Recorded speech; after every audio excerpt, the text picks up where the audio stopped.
Good evening, Mr. Mayor, members of City Council. I have long held that one of the hallmarks of our great city has been the management of our finances, which I will call fiscal stewardship. For over 30 years, city councils and city staff have collectively made very solid financial decisions, wise investments in needed capital projects, investments in our workforce, and even investments in revenue-generating projects or projects that would ultimately save us money. Just because we are a government agency, we can still maintain a great deal of thoughtfulness, many times with a return on our investment or an ROI mindset. I believe we have proven we can be strategic while fulfilling our public obligations. This year is no different. I am pleased to share again this year that the city's operating budget is balanced, the community services budget is balanced, the capital improvement program remains robust and well-funded.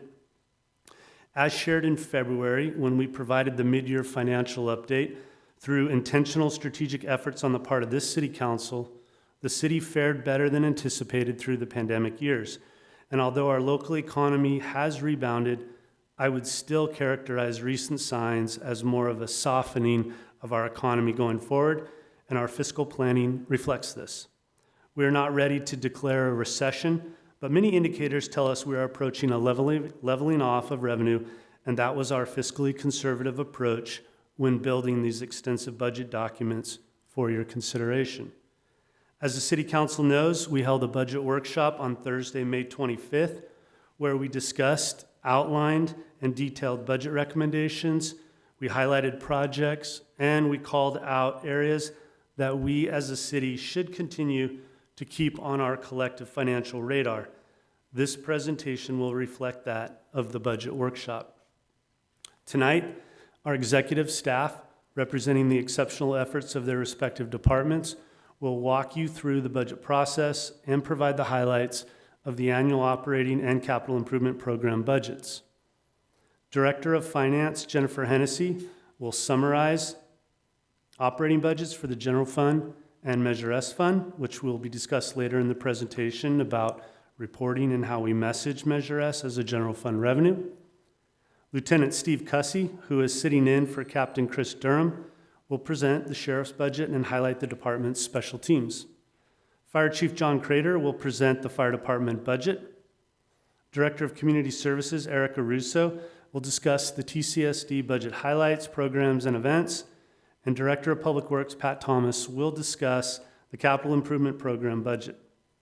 Deputy City Manager Luke Watson will provide an update on the city's affordable housing projects.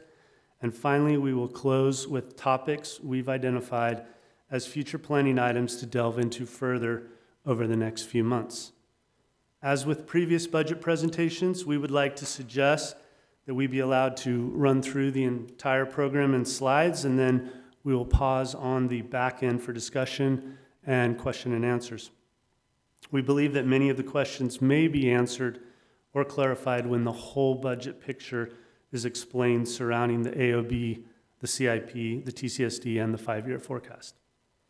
As you will see throughout tonight's presentation, the city's financial position remains healthy, with all funds balanced and all reserves fully funded.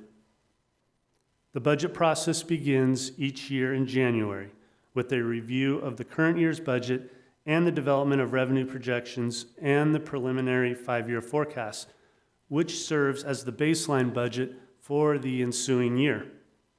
In early February, staff presented the budget priorities and key fiscal policies to the council for discussion and potential changes for the upcoming budget. Council's confirmation of the priorities served as the foundation upon which staff developed the proposed budget. Additionally, staff held budget engagement sessions with each of the city's 4 commissions during February and March to obtain feedback on community priorities. The commission members' feedback has been incorporated into the budget recommendations, and we have a separate slide coming up that summarizes their feedback. During the month of April, departments present their requests via several internal review meetings, which culminate in the development of the proposed budget and capital improvement program budget. Any changes to the proposed budget and CIP identified at the budget workshop or from staff were incorporated into the final operating and capital budgets, which are being presented this evening.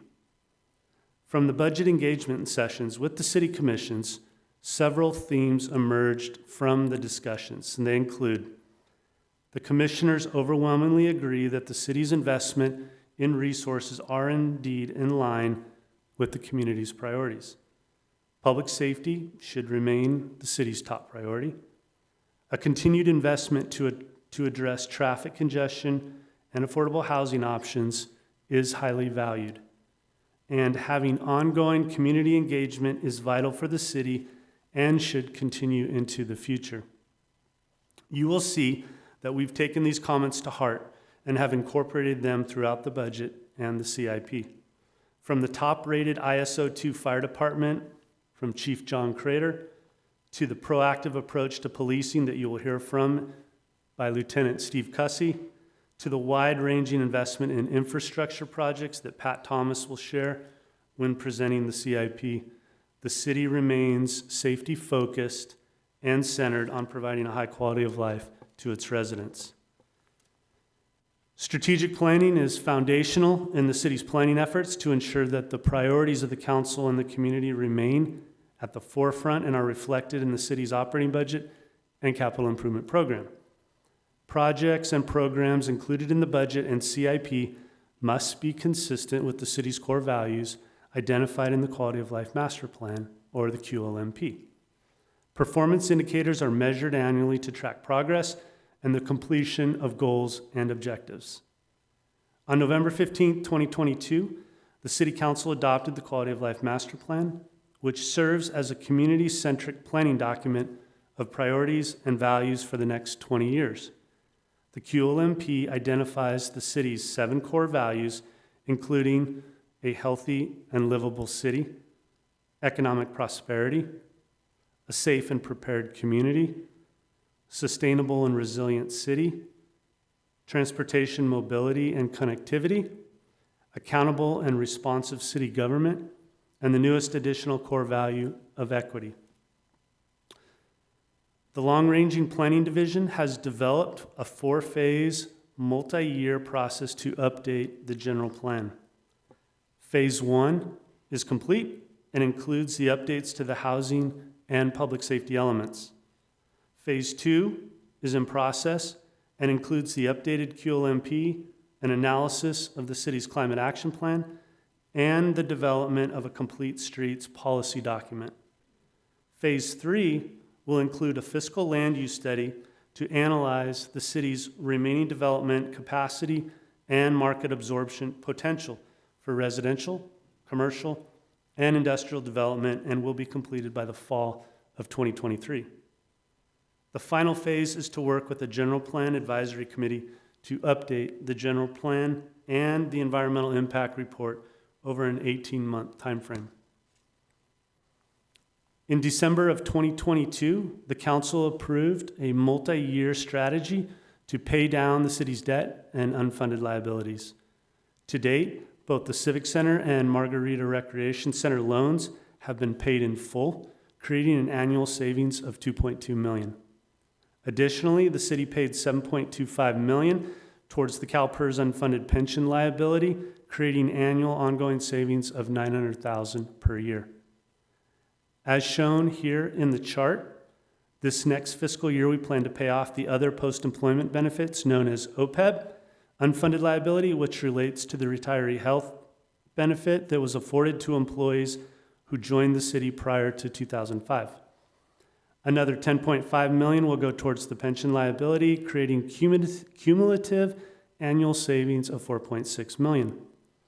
I'm pleased to share that we are still in a position to meet our goal of being completely debt-free in 7 years, saving the city nearly $34 million in interest payments.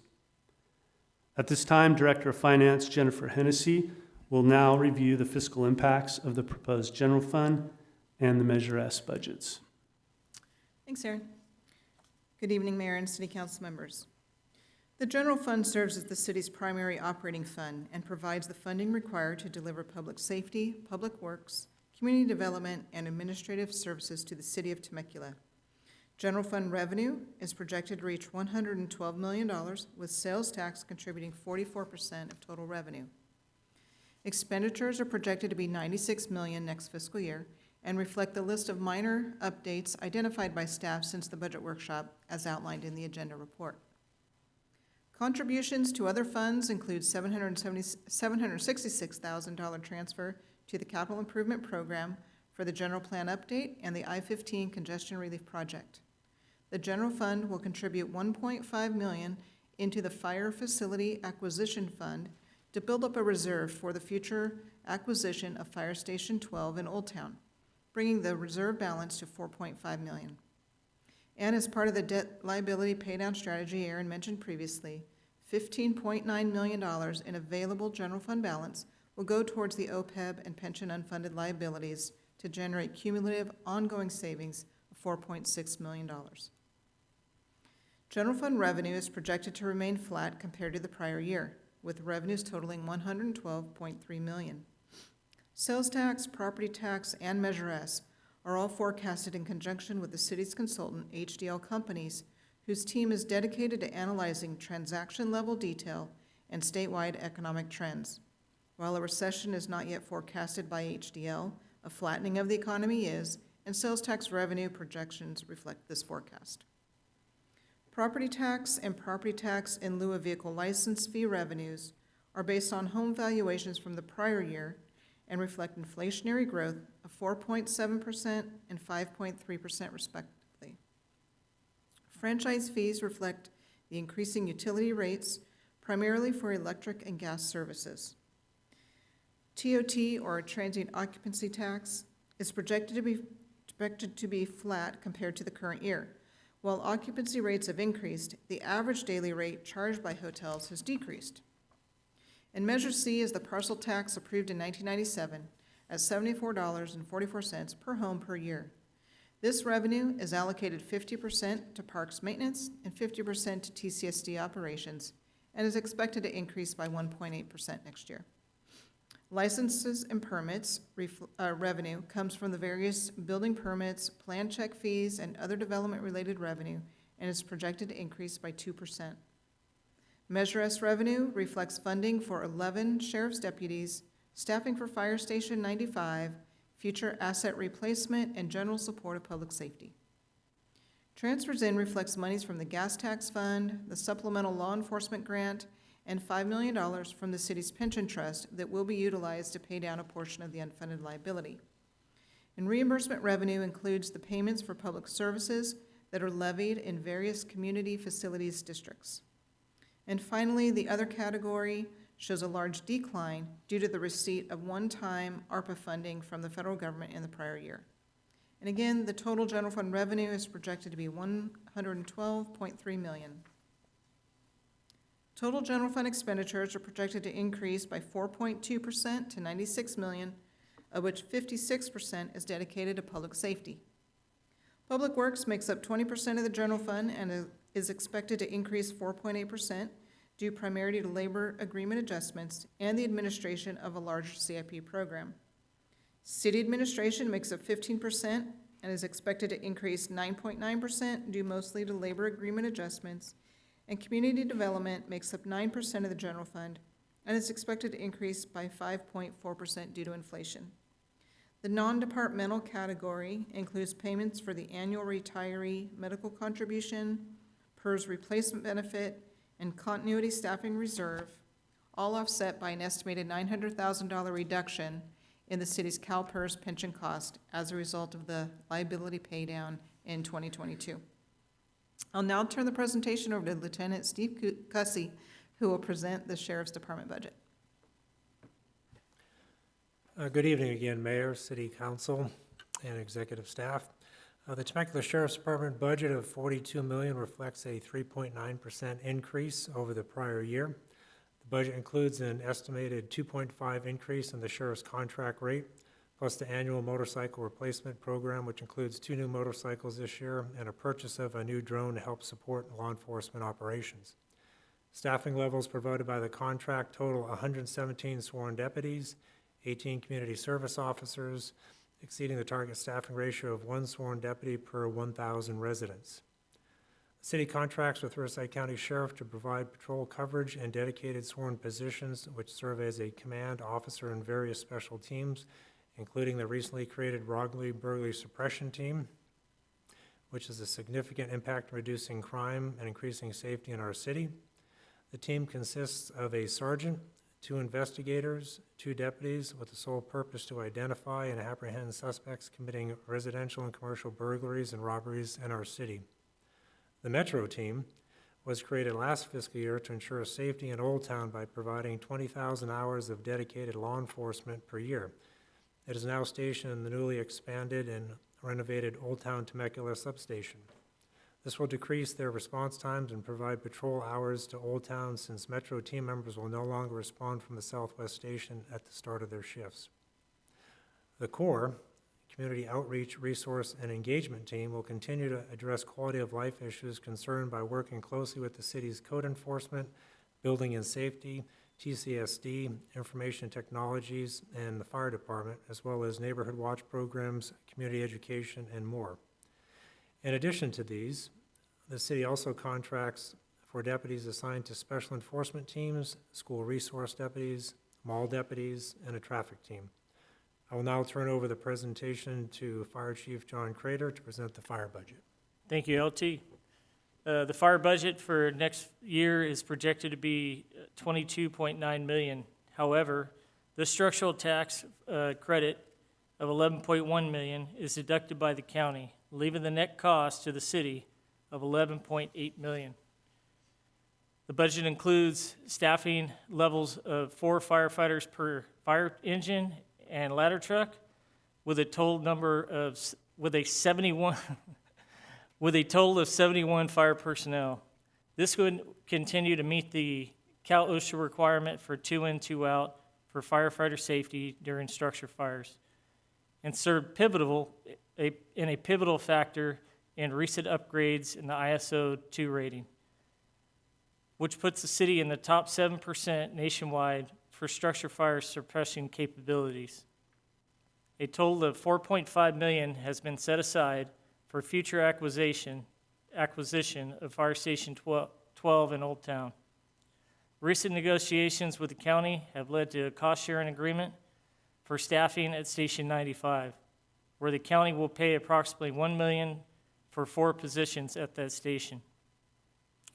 In August of 2022, the state entered into a new MOU with CAL FIRE, which will provide several staffing and benefit adjustments as noted on the slide.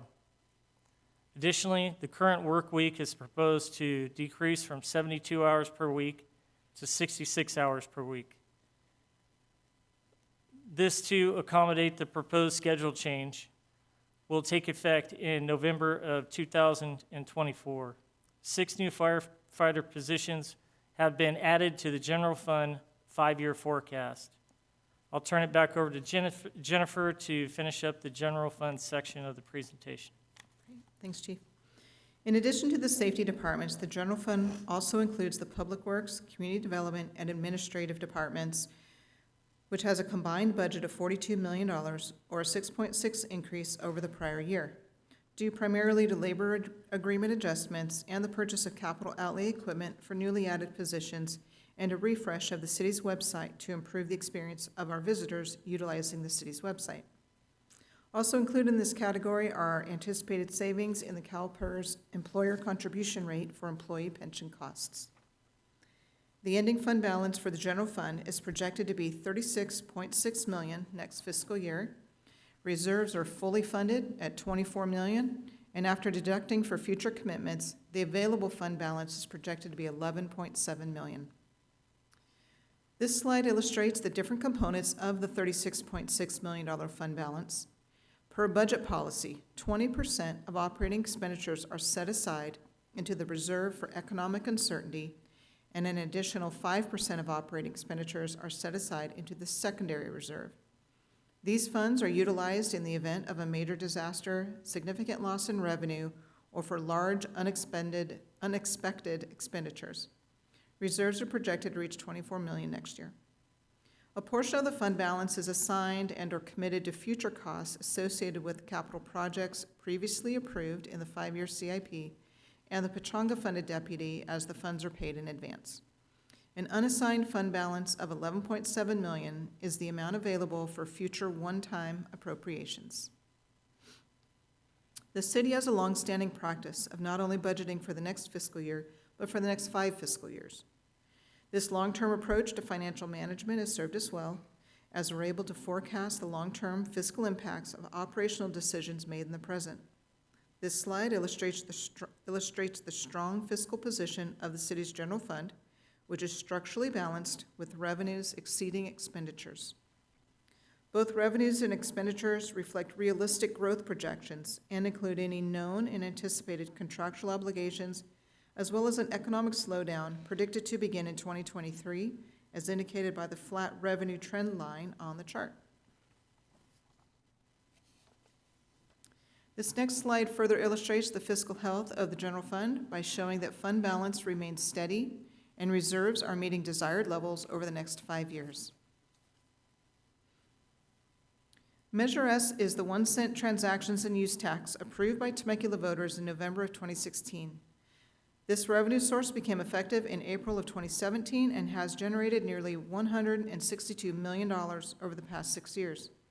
As Aaron mentioned in his introduction, Measure S is technically considered a general fund revenue. However, we've accounted for it in a separate fund to maximize transparency. Fiscal year 23-24 Measure S revenue is expected to remain flat at $40 million, and total appropriations of $45.7 million are in line with Council's policy guidelines prioritizing public safety, asset management, capital projects, and community services.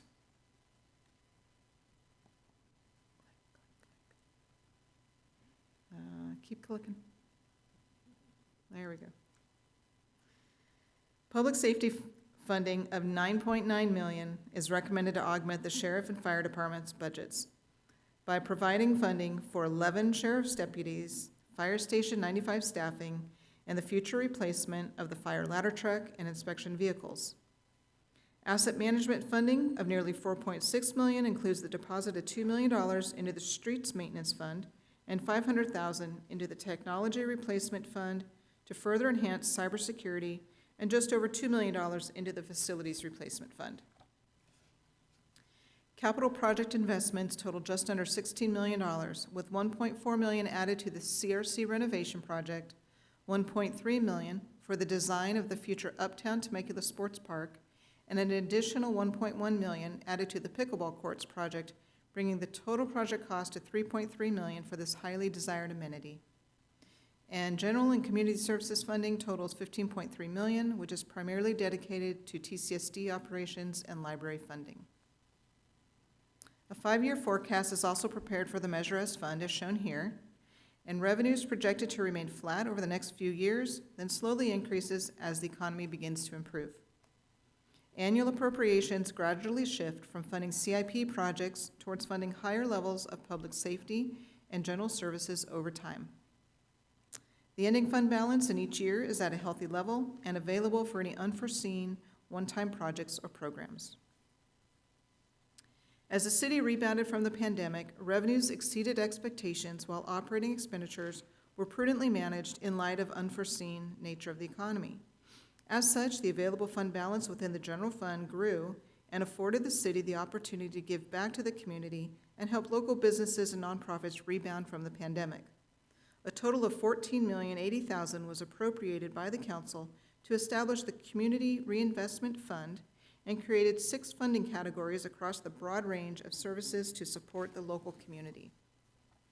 This slide summarizes the specific programs within each of the 6 funding categories, and to date, the city has spent and/or committed $7.3 million as shown here. The budget includes the phased spending of the remaining CRP funding over the next 2 fiscal years. I'll now turn the presentation over to the Director of Community Services, Erica Russo, who will walk you through the TCSD operations budget. Good evening. The mission of TCSD is to improve the quality of life for our residents through a complement of facilities, programs, services, events, and activities or as we like to say, creating community through people, parks, and programs. TCSD serves the community by providing essential access to programs, events, facilities, and services that support the physical and mental health and wellness of people of all ages.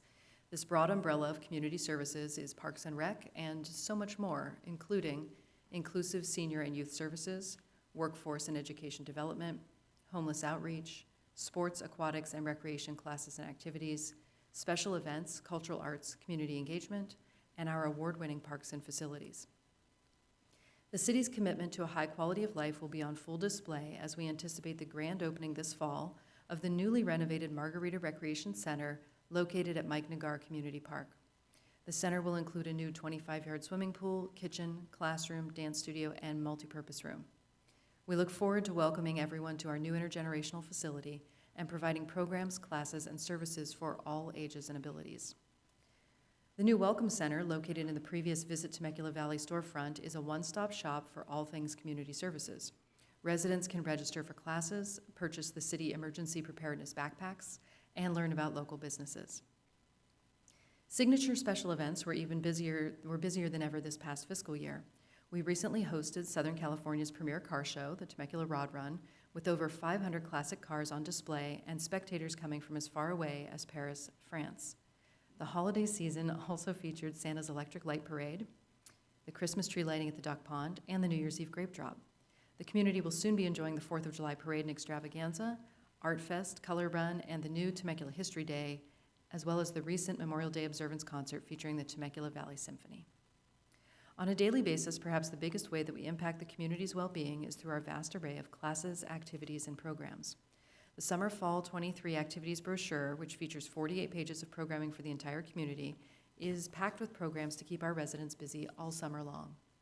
Each year, we offer thousands of individual classes for every interest, including sports, performing and visual arts, crafts and cooking, and our award-winning and nationally recognized aquatics program, which promotes physical activity and water safety for individuals of all ages and abilities. The tiny Harveston Community Park Room has been extra busy during this closure for the CRC for its renovation, and you will notice that the Harveston Park Room is included in the CIP for an expansion to accommodate our ever-growing contract class program. One of our most popular destinations is the library, the busiest in the Riverside County Library System, and this guide highlights 2 full pages of library programs and activities to promote literacy, academic achievement, and social engagement. Now that summer's here, be sure to check out our award-winning aquatics program for the entire family. Whether you want to learn to swim, exercise, or just cool off and have fun, we have options for all ages and abilities. You can find out more at temeculaca.gov/aquatics. TCSD's cultural arts divisions foster a vibrant and engaged community through the visual and performing arts, historic preservation, cultural enrichment, and community outreach.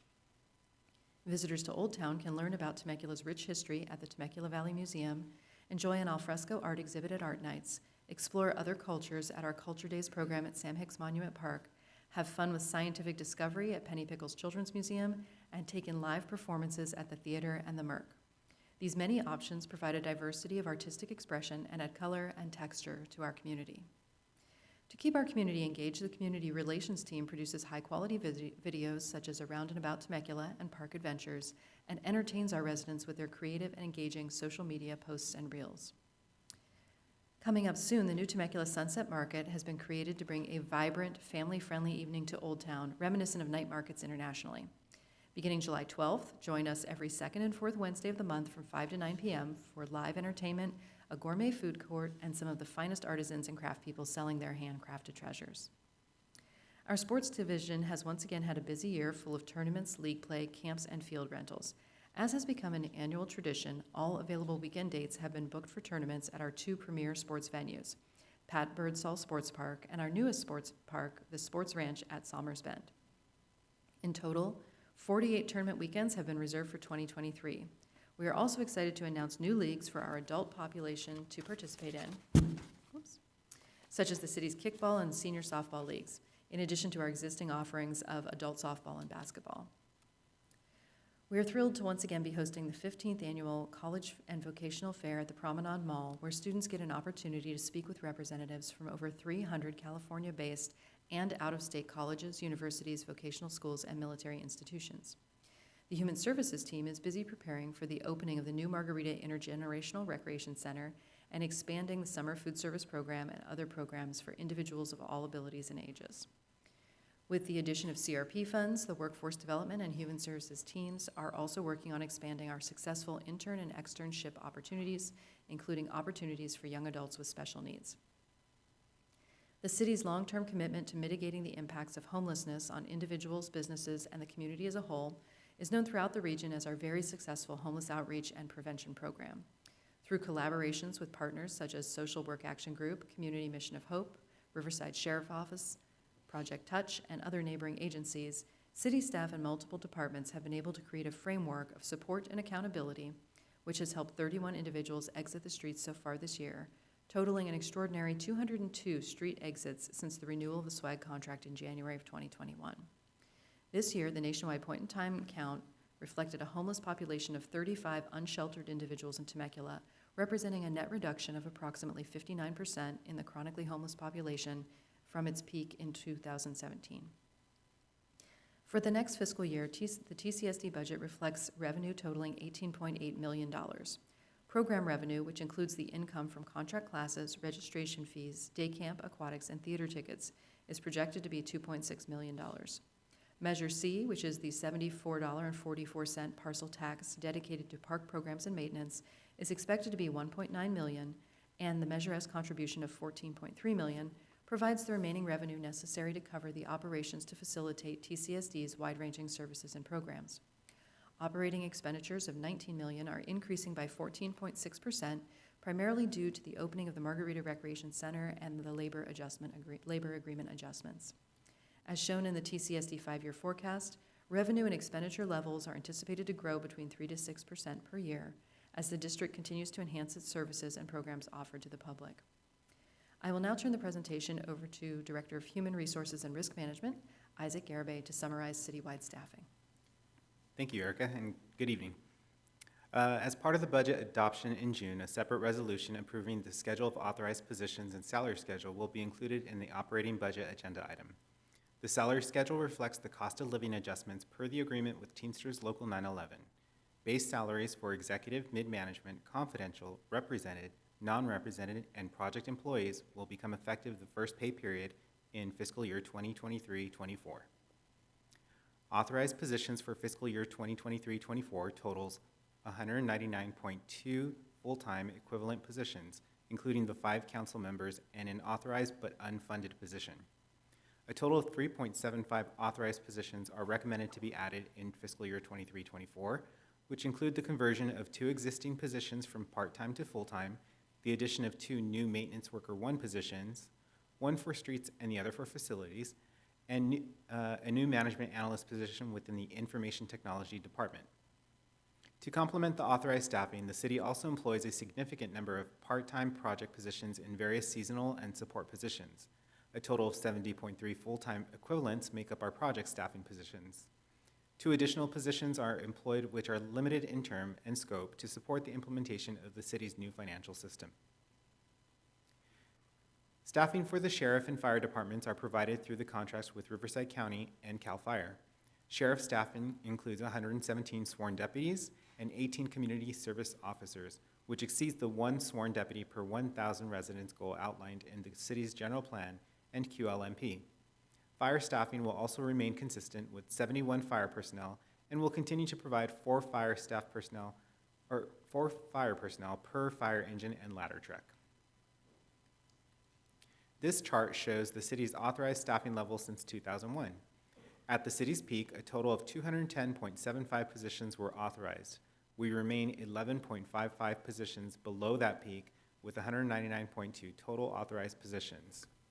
It's interesting to note that although general fund revenue has grown by 78% since 2007-2008, from $63 million to $112 million, through the use of technology and increased efficiencies, the city's authorized headcount remains 5.5% below 2007-2008. I will now turn the presentation over to Director of Public Works, Pat Thomas, to walk you through the Capital Improvement Program budget. Thank you, Isaac, and good evening, Mayor and Council members. The Capital Improvement Program, or CIP, is a comprehensive five-year plan that addresses the capital needs of the city. Capital projects are those that cost over $30,000, have a long-term lifespan, and are generally non-recurring. The fiscal years 2024 through 28 CIP is the largest in the city's history, with $819 million in total costs. The city has identified funding sources totaling $606 million, or 74% of the total CIP. The remaining $213 million is unspecified at this time. However, before construction begins on any of these projects, a funding source will be identified. Between the current year and next fiscal year, it's anticipated that CIP spending is programmed to exceed $292 million. The CIP includes a total of 104 separate projects segregated by project category.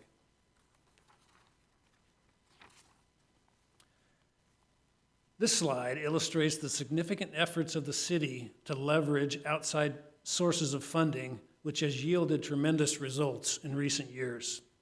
City funding contributes roughly 36% of the total CIP funding, with outside sources such as federal and state grants, Riverside County's Transportation Uniform Mitigation Fee, or TUMF, and Measure A, as well as other specific funding sources, make up the remaining 64% of the total CIP funding.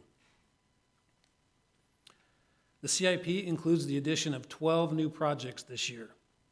The bike lane upgrades project is to add the green bike lane markings and other upgrades to bike lanes throughout the city.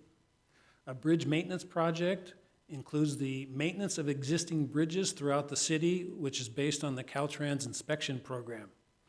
The I-15 corridor branding and visioning improvements is to begin the implementation of a long-term master plan for the I-15 corridor through the city.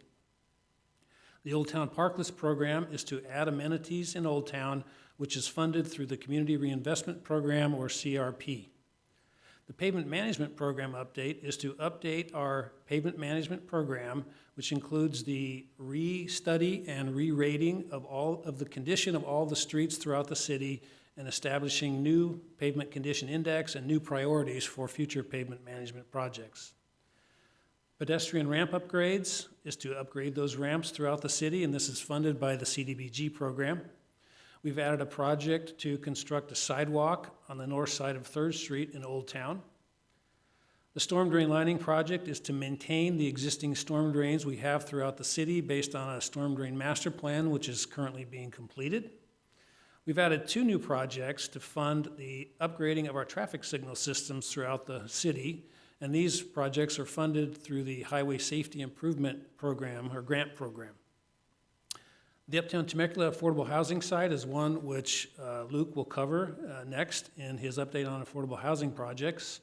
And the vacant parcel cleanup and beautification project is to beautify city-owned properties throughout the community. And again, this is funded through the CRP program. The circulation category includes 23 separate projects totaling $538 million in project costs.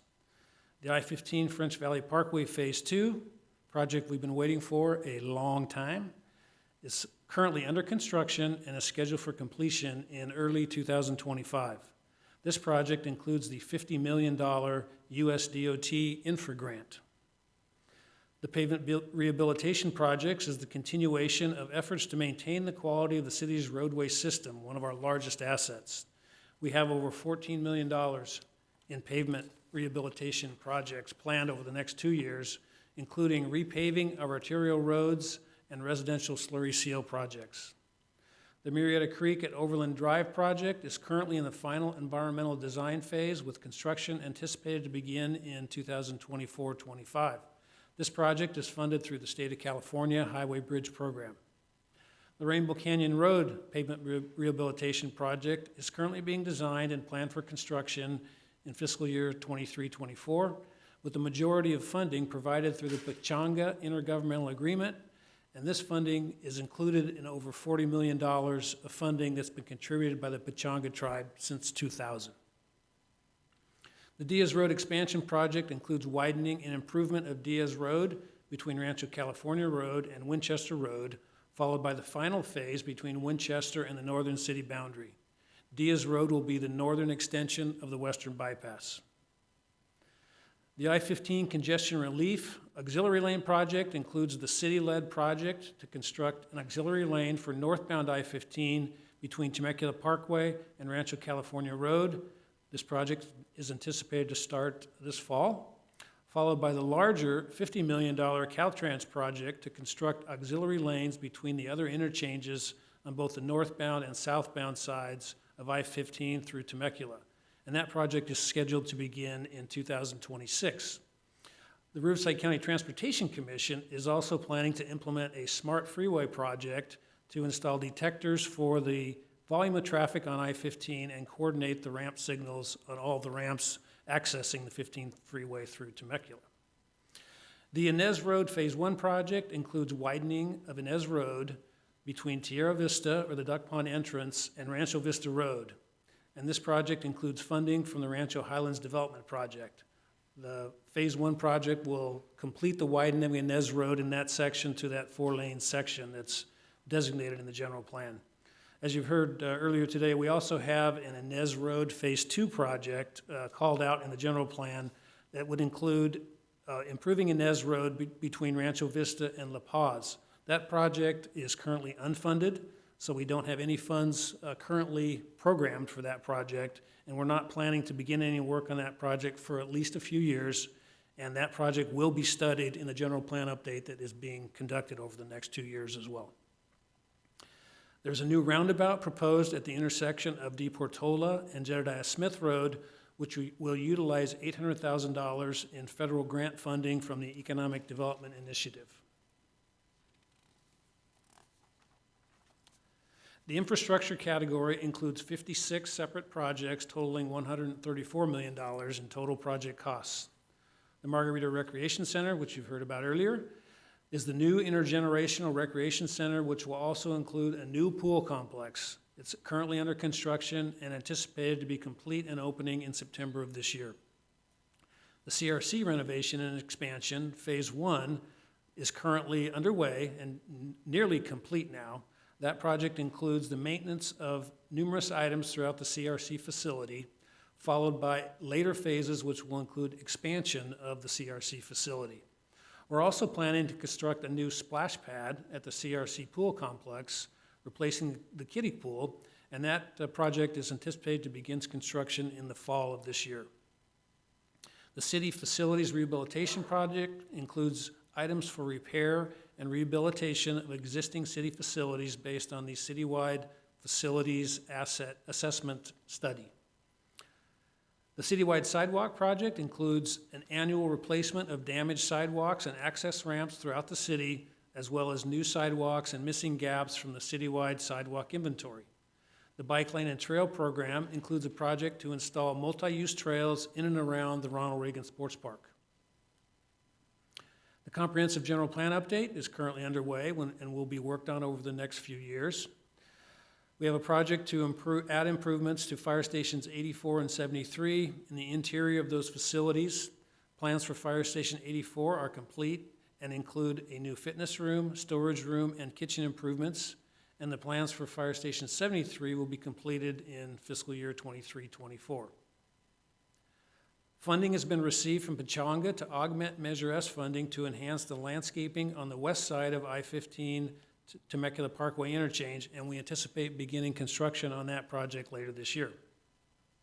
The Mary Phillips Senior Center renovation project is currently under construction and includes exterior and interior renovations and modernization.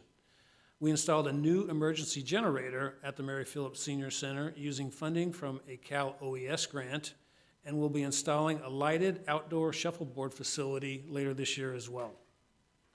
The fiber optic master plan and fiber optic communications project includes installation of fiber optic communications between traffic signals along the Winchester Road, Rancho California Road, and Temecula Parkway corridors, and coordination of these traffic signals to improve circulation and travel time. We were also establishing a master plan for fiber optic communications to all of our traffic signals and all of our other facilities throughout the city. The Parks and Recreation category includes 18 separate projects totaling over $62 million in total project costs. The Flood Control Channel Reconstruction and Repairs project includes a recently completed improvement at Friendship Park to prevent future erosion in the Temecula Creek Channel, and the next phase includes the channel at the back of the Mike Nagar Park. The Uptown Temecula Sports Park includes funding to begin planning for the new multi-use sports park in the Murrieta Creek Detention Basin property owned by the Riverside County Flood Control District and part of the overall Murrieta Creek improvements. We expect this will be the cornerstone for future development in the Uptown Temecula District. Playground and equipment enhancement is the continuation of annual program of themed playgrounds, including 4 parks this year and a Ronald Reagan Sports Park playground next year. The Harveston Community Park building is slated for renovation and expansion of the classrooms and to bring the facility up to the current ADA standards. Park improvements is the continuation of general park facility replacement throughout the city. And the pickleball courts project is underway, includes the construction of a 17-court pickleball facility replacing the soccer field at the pit in the Ronald Reagan Sports Park. City staff is meeting with stakeholders to receive input on conceptual plans and anticipates starting construction in 2024. The roller hockey rink at the Ronald Reagan Sports Park will be upgraded with a cover and new rink surfacing. Staff will be meeting with representatives of user groups over the next few months and anticipates construction in early 2024. The existing skate park at the Ronald Reagan Sports Park will be reconstructed with a new modern skate park facility. Staff will be meeting with project stakeholders over the next few months to receive input on design concepts with plans for construction in later 2024. There's also a new dog park project at the Mike Nagar Park using Prop 68 grant funds to supplement Measure S funds. A new category has been included in the CIP this year, which provides for 3 projects that are funded with a combination of Community Facility District bonds and developer contributions. These include the Butterfield Stage Road extension, which was completed between Murrieta Hot Springs Road and Rancho California Road. This project was funded with the Community Facilities District bond funds from the Somers Bend project. The Nicholas Road extension and improvements include starting construction between Calle Girasol and Butterfield Stage Road, just starting construction this year. And again, this project is funded with bond proceeds from the Somers Bend Development Project. We also have the Pechanga Parkway Environmental Mitigation Project, which was funded from the Wolf Creek Community Facilities District. I'd now like to turn the presentation over to Deputy City Manager Luke Watson, who will discuss the city's affordable housing projects. Thank you, Pat. The City of Temecula serves as the housing successor agency to the Redevelopment Agency, or otherwise known as Housing Successor, and is responsible for the investment of $12.8 million in housing bond proceeds of the former RDA. Utilizing this dedicated funding source, the City Council has approved funding agreements for 2 developments, which will provide an additional 137 affordable units. First, the Las Haciendas development, located in the Uptown Temecula Specific Plan area, will provide 77 multifamily affordable units. The project is currently under construction, and the city is providing progress payments to the developer utilizing remaining housing bond proceeds. Second, the Vine Creek development is located at the corner of Pujol and Main Street and will provide 60 affordable units, 14 of which will be set aside for residents with special needs. After the city's $4 million Community Reinvestment Program funding allocation towards this project, the developer was successful in acquiring tax credits, financing, and the project is now fully funded. Construction is expected to begin soon, and indeed it did just last week. In addition, the CIP includes a new project partnering with Habitat for Humanity on a 3rd Habitat-led affordable development that will include 6 for-sale, owner-occupied townhomes available to low-income families and individuals. The council recently approved the funding agreement between the city and Habitat for Humanity, giving the city a relatively rare opportunity to add another affordable for-sale homeownership opportunity to the city's affordable housing inventory. Finally, the city recently utilized affordable housing bond funds to acquire a vacant site in the Uptown Temecula Specific Plan area. This site is now dedicated for the development of an affordable housing project. In addition to the property itself, the City Council allocated $1 million in Community Reinvestment Program funds, which are to be contributed directly to the project. Staff is currently preparing a request for proposals, RFP, which upon release will kick off a competitive process to select a development partner. While there are limited funding options available to cities for the construction of affordable and attainable housing, the city will continue to pursue every funding opportunity possible. Currently, the city is seeking corporate, nonprofit, and affordable housing development partners to come up with innovative ways to address the housing affordability needs of current and future residents. A number of conversations with potential development partners and community stakeholders are taking place. The city's 20-plus year effort to provide attainable housing options for all segments of the community has had past success with the funding and construction of 756 affordable and attainable units. And with the addition of Las Haciendas, Vine Creek, Habitat for Humanity developments, and the future Uptown Temecula project site, the city will soon be able to offer approximately 243 additional affordable and attainable units to the community. I will now turn the presentation back over to the city manager to discuss future planning items. Thank you, Luke. As you've heard this evening, the city has much to be proud of and has a substantial list of programs and projects underway. While the budget constraints mostly on the next fiscal year, we will also keep an eye on the future and strategically plan for impacts to future budgets as well. As you're aware, the fire station in Old Town is a state-owned facility and runs both a state crew as well as a city crew from this station. The state informed the city a few years ago that they intend to relocate this station to wine country and have in fact purchased a future site for the new station. The city intends to purchase the existing Fire Station 12 site and has been working with state officials to navigate this process. Financially, we established the Fire Facility Acquisition Fund and began setting aside funding 2 years ago. By the end of 2026, we will have saved $7.5 million to utilize for this acquisition. We do not, however, have funding set aside yet for the potential remodel of the facility or the backfill of staffing once the state crews move out of the station. I wanted to bring this up in tonight's discussion in order to begin strategically planning for these long-term impacts. Recently, the Temecula Valley Unified School District submitted a proposal to the city requesting an additional 2 school resource deputies be added to the existing 5 SRDs currently under contract. The district and the city have a long-standing cost-sharing arrangement for the SRDs whereby the costs are split 50-50. In my recent conversations with Dr. McClay, she's amenable and supportive of this staff request. Whether it's the addition of 2, 3, or 6, I believe we do need to have the conversation about cost sharing.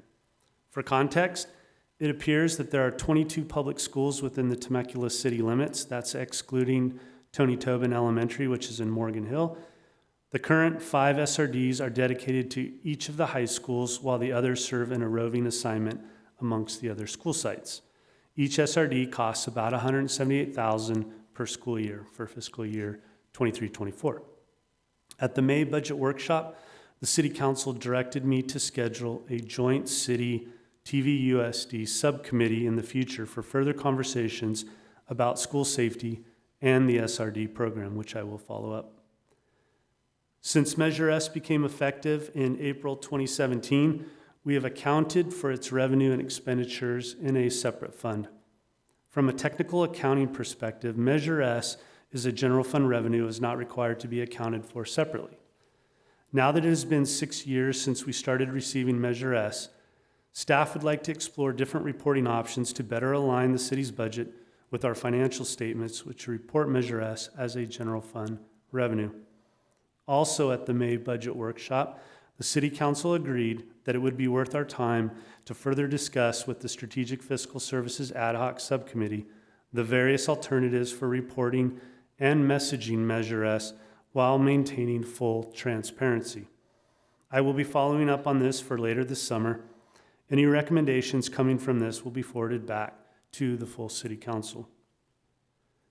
The city has contracted with a consultant to update our user fee study for all development-related fees that are imposed by the community development, public works, sheriff, and fire departments.